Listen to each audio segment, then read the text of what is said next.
ಜೈ ಭುವನೇಶ್ವರಿ, ಜೈ ಕರ್ನಾಟಕ ಮಾತೆ, ವಿಶ್ವ ವಿನೂತನ ವಿದ್ಯಾಚೇತನ ಸರ್ವ ಹೃದಯ ಸಂಸ್ಕಾರಿ ಅಂತೇಳಿ ಜೈ ಕರ್ನಾಟಕ ಮಾತೆಯನ್ನು ಕರೆದಿದ್ದು, ಕರ್ನಾಟಕ ರಾಜ್ಯದ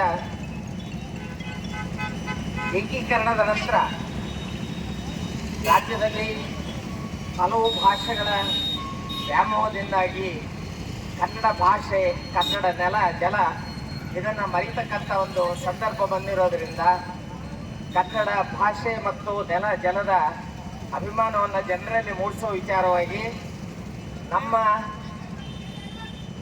ಹೊನ್ನಾಳಿ ತಾಲೂಕಿನ ಪಟ್ಟಣ ಪಂಚಾಯಿತಿಯ ಸದಸ್ಯರಾಗಿರ್ತಕ್ಕಂಥ ಸಾಮಾಜಿಕ ಸೇವೆಯಲ್ಲಿ ತಮ್ಮನ್ನು ತಾವು ತೊಡಗಿಸಿಕೊಂಡಿರತಕ್ಕಂಥ ಸುರೇಶ್ ಹೊಸಗೇರಿ ಇವರು ಸುಮಾರು 8-10 ವರ್ಷಗಳಿಂದ, ನಾವು ನೋಡಿದ ಹಾಗೆಯೇ ಸುಮಾರು 8-10 ವರ್ಷಗಳಿಂದ ಈ ಸಾಮಾಜಿಕ ಸೇವೆಯಲ್ಲಿ ತನ್ನನ್ನೇ ತಾನು ತೊಡಗಿಸಿಕೊಂಡಿರ್ತಕ್ಕಂಥದ್ದು ಭಾಳ ಹೆಮ್ಮೆಯ ವಿಷಯವಾಗಿದೆ.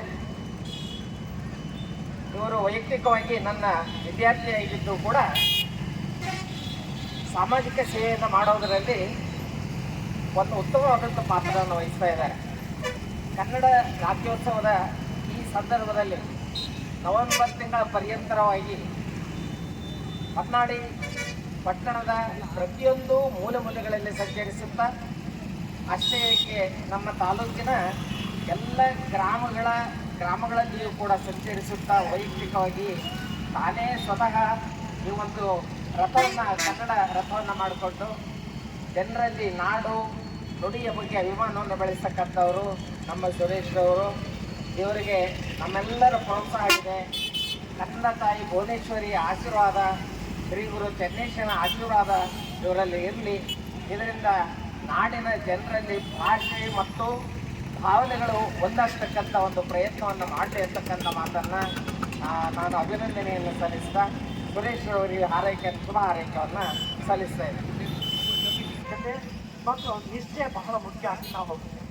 ಆ ನಿಟ್ಟಿನಲ್ಲಿ ನಾನು ಭಾಷೆಗೋಸ್ಕರ ಏನಾದರೂ ಮಾಡಬೇಕು ಅಂತ ಹೇಳಿ ಕನ್ನಡ ರಥವನ್ನು ನವೆಂಬರ್ 1ರಿಂದನೂ ಪ್ರಾರಂಭ ಮಾಡಿ ಹಳ್ಳಿಗಳಲ್ಲಿ ಕನ್ನಡಿಗರಲ್ಲಿ ಭಾಷೆ ಜಾಗೃತಿಯನ್ನು ಮೂಡಿಸ್ತಾರೆ ಅಂತ ನನ್ನ ಮಿತ್ರರಿಗೆ ಧನ್ಯವಾದವನ್ನು ಅರ್ಪಿಸ್ತೇನೆ.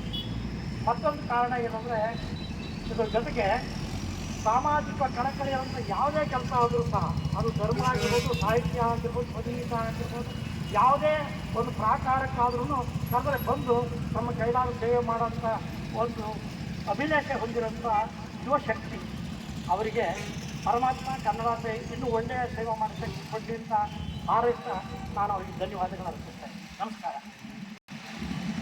ಎಲ್ಲರಿಗೂ